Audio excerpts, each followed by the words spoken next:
नमस्कार दोस्तों, स्वागत है आपका हमारे YouTube चैनल डी के जनरल 4354 में। आज मैं आपको एक ऐसी सच्ची दास्तान सुनाने वाला हूं जिसे सुनने के बाद आपकी रूह तक कांप जाएगी। ये कहानी है नीलम का श्राप की, एक ऐसा श्राप जिसने सदियों से अनगिनत जिंदगियां निगल ली हैं। कहा जाता है उस जगह का नाम लेते ही मनहूसियत घर कर जाती है और जो भी नीलम महल के अंदर गया वो कभी जिंदा वापस नहीं आया। लेकिन दोस्तों, ये कहानी सिर्फ डर की नहीं है, ये कहानी है उस काली सच्चाई की जिसे जानने के बाद शायद आप भी आधी रात को नींद से चौंक कर उठ जाएंगे। तो चलिए शुरू करते हैं नीलम का श्राप की कहानी। लेकिन शुरू करने से पहले अगर आप दिल के मजबूत हैं और ऐसे डरावने किस्से सुनना पसंद करते हैं तो चैनल को सब्सक्राइब जरूर कर लें ताकि अगली बार डर आपके दरवाजे तक पहुंचने से पहले आपको खबर मिल जाए। और दोस्तों, आप हमारी कहानी कहां से सुन रहे हो और आपका नाम क्या है, प्लीज कमेंट करके जरूर बताना। तो चलिए कहानी शुरू करते हैं। नमस्कार दोस्तों, मेरा नाम अद्वैत है और मैं राजस्थान के एक छोटे से कस्बे में पला बड़ा हूं। यह कहानी आज से लगभग 20 साल पहले की है, लेकिन इसकी जड़ें 100 साल पुरानी हैं। उस वक्त मैं एक लोक इतिहास शोध करता था। गांव गांव जाकर पुराने किस्से, दंत कथाएं और प्राचीन वस्तुएं इकट्ठा करता था। एक दिन मुझे अपने पुराने दोस्त पंडित रघुवंश का खत मिला। उसने लिखा था, अद्वैत, तुम्हें एक नीलम रत्न देखना है, लेकिन यह साधारण नीलम रत्न नहीं है। यह रत्न 100 साल से श्रापित है। जो भी इसे पहनता है उसका अंत भयानक होता है। मैंने खत पढ़ते ही वहां जाने का निश्चय कर लिया। रघुवंश जिस जगह बुला रहा था वो भीलवाड़ा से दूर रेगिस्तान के किनारे बसा कालसर गांव में था। एक ऐसा गांव जिसके बारे में सुना था कि वहां लोग रात को घर से बाहर नहीं निकलते और कुछ हवेलियां हमेशा के लिए वीरान हैं। जब मैं दोपहर को वहां पहुंचा तो गांव में अजीब सा सन्नाटा था। गर्मी का मौसम था, लेकिन हवा में ठंडक थी, जैसे किसी की सांस गर्दन के पीछे महसूस हो रही हो। रघुवंश मुझे अपने घर ले गया।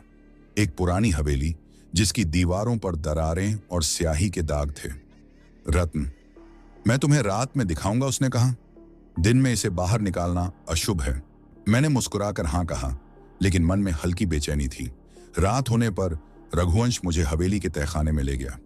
तहखाना बिल्कुल अंधेरा था, बस उसकी टिमटिमाती लालटेन से ही रोशनी हो रही थी। वहां एक लोहे का छोटा सा संदूक रखा था। उसने ताला खोला और अंदर से एक छोटा सा कपड़े का थैला निकाला। जब उसने थैला खोला तो मेरी सांस अटक गई। वो रत्न अद्भुत था, गहरा नीला, जैसे समुद्र की गहराई में छुपा आसमान।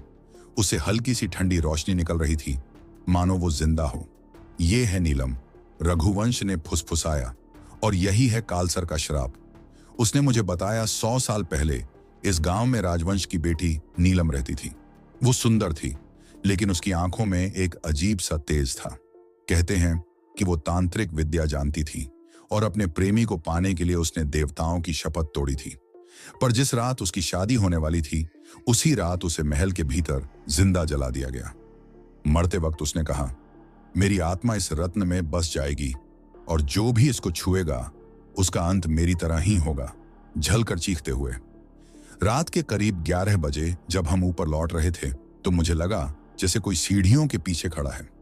मैंने लालटेन घुमाई, वहां कुछ नहीं था सिवाय एक हल्की सी नीली चमक के जो सीढ़ियों के बीच हवा में तैर रही थी।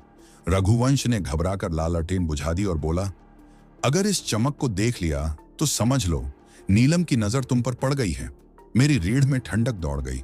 और उसी रात जब मैं हवेली के पुराने कमरे में सोने गया तो दरवाजे पर हथेली के जले हुए निशान थे, जो शाम को नहीं थे।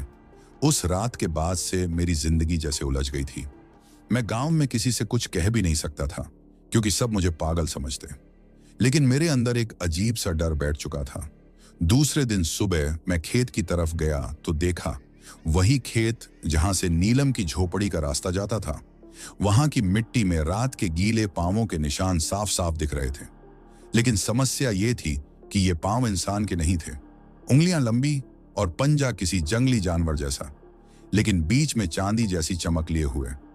मैंने कांपते हुए एक निशान में अपनी हथेली रखी और हथेली छूते ही मेरे कान में एक स्त्री की फुसफुसाहट सुनाई दी, तुम लौट क्यों आए? श्राप टूटेगा नहीं। मैंने झटके से हाथ खींच लिया और पीछे मुड़कर देखा, पर वहां कोई नहीं था। शाम को मैं सीधे गांव के बुजुर्ग रामप्रसाद काका के पास गया। काका ने मेरी बातें सुनकर अपना मुंह सख्त कर लिया और बोले, बेटा, नीलम कोई साधारण औरत नहीं थी। वो यहाँ के ठाकुर साहब की रखैल थी, लेकिन असली पहचान एक तांत्रिक की बेटी थी। जब ठाकुर ने उसे धोखा दिया तो उसने पूरे गांव को श्राप दिया और फिर कुएं में कूदकर जान दे दी। कहते हैं उसकी लाश कभी मिली ही नहीं, बस नीली चुनरी पानी पर तैरती रह गई थी। काका ने धीमे स्वर में कहा, जिस रात अमावस्या होती है वो किसी को भी अपने साथ उस पुराने कुएं में खींच ले जाती है ताकि उसका श्राप जिंदा रहे।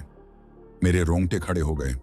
उस रात मैंने दरवाजा बंद किया और सोने की कोशिश की, लेकिन ठीक 12 बजे खिड़की के पास टिक टिक जैसी आवाज आई, जैसे कोई नाखून से शीशा खुरच रहा हो। मैंने साहस जुटाकर खिड़की से बाहर झांका और जो देखा उसने मेरी सांस रोक दी। नीलम पूरी तरह भीगी हुई, बाल चेहरों पर चिपके हुए और होंठ नीले। उसकी आंखें सफेद, जैसे पुतलियां ही गायब हों। वो खिड़की के ठीक बाहर खड़ी थी। मेरे गले में जैसे कोई अदृश्य हाथ कस गया हो। उसकी सफेद आंखें मुझे चीर रही थीं। मैंने डर के मारे खिड़की बंद करने की कोशिश की, लेकिन कांच जैसे किसी ने बाहर से पकड़ रखा था। उसी वक्त उसके होंठ हिले। अभी तुम्हें मेरे साथ चलना होगा। उसकी आवाज मेरे कान के अंदर नहीं, सीधा दिमाग के भीतर गूंजी। मेरा पैर सुन्न पर गया। तभी पीछे से दरवाजे पर जोर का धमाका हुआ। मैंने पलट कर देखा, दरवाजे की लकड़ी पर वहीं जले हुए हथेली के निशान खुद से उभर रहे थे। मैंने पूरी ताकत से आंखें बंद कर ली और बिस्तर के नीचे घुस गया, लेकिन ठंडी हवा का झोंका कमरे में आया और मेरी सांस धुंध में बदलने लगी। वो अंदर आ चुकी थी। मेरे कंधे पर किसी बर्फीले हाथ का स्पर्श हुआ। मैंने डरते हुए ऊपर देखा। नीलम झुके हुए मेरे चेहरे के ठीक पास थी। उसके होंठों से पानी की बूंदें टपक रही थीं और उसके गले में कोई पुराना टूटा हुआ हार लटक रहा था। तुम्हें श्राप की जड़ तक जाना ही होगा, वरना। इतना कहकर उसने अपनी उंगली मेरे माथे पर रखी। अचानक मेरे सामने का कमरा गायब हो गया और मैं किसी और जगह खड़ा था। एक वीरान टूटा फूटा महल, चारों तरफ हवा में उड़ती रेत और बीच में वो पुराना कुआं जिसके ऊपर नीली चुनरी लटक रही थी। मैं समझ गया, ये वही कुआं है जिसके बारे में काका ने चेतावनी दी थी। लेकिन यहां कोई और भी मौजूद था। एक परछाई जो धीरे धीरे आकार लेने लगी। वो पंडित रघुवंश था। अद्वैत, तुम यहां नहीं आ सकते, देर हो चुकी है। मैंने चिल्लाकर कहा, यह सब क्या है? लेकिन तभी कुएं से ठंडी तेज हवा निकली और नीली चुनरी ने मुझे घेर लिया। चुनरी के छूते ही मेरी आंखों में जलन हुई और मैं अंधा हो गया। पर तभी नीलम की आवाज आई, जो मैंने झेला अब तुम देखोगे। जब मैंने आंखें खोली तो मैं समय से पीछे जा चुका था। मेरे सामने वही महल था, लेकिन अब वो टूटा फूटा नहीं, बल्कि रोशनी से जगमगा रहा था। लोग इधर उधर दौड़ रहे थे। शादी की तैयारी हो रही थी और सीढ़ियों के ऊपर लाल जोड़े में नीलम खड़ी थी, लेकिन वो इस बार इंसान जैसी लग रही थी। अचानक कुछ लोग उसे पकड़कर खींचते हुए ले गए। उसने चीखते हुए कहा, तुम सब जलोगे, ये रत्न मेरी जान ले रहा है, मैं इसे श्राप दूंगी। और अगले ही पल उसे बंद कमरे में धकेल दिया गया। दरवाजा बंद हुआ और भीतर आग लगा दी गई। उसकी चीख मेरे कान फाड़ रही थी।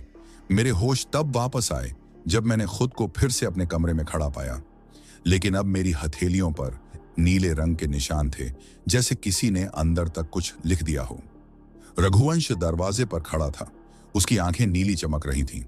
अद्वैत, श्राप अब तुम में है। नीलम चाहती है कि तुम उसका बदला पूरा करो। मैंने डर के मारे पूछा, कैसा बदला? रघुवंश के होंठ फटकर मुस्कुराए। जिसने उसे जलाया था, उसकी वंश की आखिरी सांस अभी भी जिंदा है। उसे खत्म करना होगा। नीलम की ठंडी उंगलियां मेरी गर्दन पर कस गई थीं। उसकी आंखों में वही अजीब सी चमक थी, ना गुस्सा ना खुशी, बस एक खालीपन जो सीधे मेरी आत्मा में घुस रहा था। तूने मुझसे वादा तोड़ा और जिसने वादा तोड़ा वो इस श्राप से कभी नहीं बच सकता। नीलम की आवाज जैसे किसी गहरी कुएं से आ रही थी। मैंने पूरी ताकत से खुद को छुड़ाने की कोशिश की, लेकिन मेरे हाथ उसके आर पार निकल गए, जैसे वो धुआं हो। तभी अचानक उसकी आंखों से खून की बूंदें टपकने लगी और वो और पास आ गई। मेरे कान में उसने फुसफुसाया, आज के बाद तेरी सांस भी तेरी नहीं रहेगी। कमरे की दीवारें खुद ब खुद लाल होने लगी। मैंने डर के मारे दरवाजा खोला और भागा, लेकिन बाहर वही पुराना गांव था, जबकि मैं तो शहर में था। हवा में वही पुरानी गंध थी। मिट्टी और जलती लकड़ी की। दूर एक चिता जल रही थी और पास जाकर देखा तो उस चिता पर मैं लेटा हुआ था। मेरे सीने में एक ठंडी लहर दौड़ गई। ये कैसे हो सकता है? मैं कुछ बोल भी नहीं पा रहा था। तभी मेरे पीछे नीलम खड़ी थी। ये तेरा अंत नहीं, तेरी सजा की शुरुआत है, उसने कहा। और अगले ही पल पूरी दुनिया अंधेरे में डूब गई। जब मेरी आंख खुली तो मैं अपने घर में था, लेकिन आईने में मेरा चेहरा नीलम का हो चुका था। मैं चीखना चाहता था, लेकिन मेरे मुंह से वही धीमी ठंडी हंसी निकल रही थी जो नीलम की थी। अब मैं नीलम बन चुका था और हर रात किसी नए शिकार के दरवाजे पर दस्तक देता हूं। तो दोस्तों, ये थी नीलम का श्राप की कहानी। कहते हैं कुछ जगहों को भूल जाना ही बेहतर है, क्योंकि वहां की हवा में भी मौत का साया होता है। और अगर किसी रात आपको कहीं से नीलम महल का नाम फुसफुसाहट में सुनाई दे, तो समझ जाइए अब बचना मुश्किल है। अगर ये कहानी आपके दिल तक उतर गई हो तो वीडियो को लाइक करें और ऐसे ही डरावनी, सच्ची और रहस्यमयी कहानियों के लिए चैनल डी के जनरल 4354 को सब्सक्राइब करना बिल्कुल ना भूलें। तो चलिए मिलते हैं अगली डरावनी और रहस्यमयी कहानियों के साथ। तब तक अपना ख्याल रखें। धन्यवाद।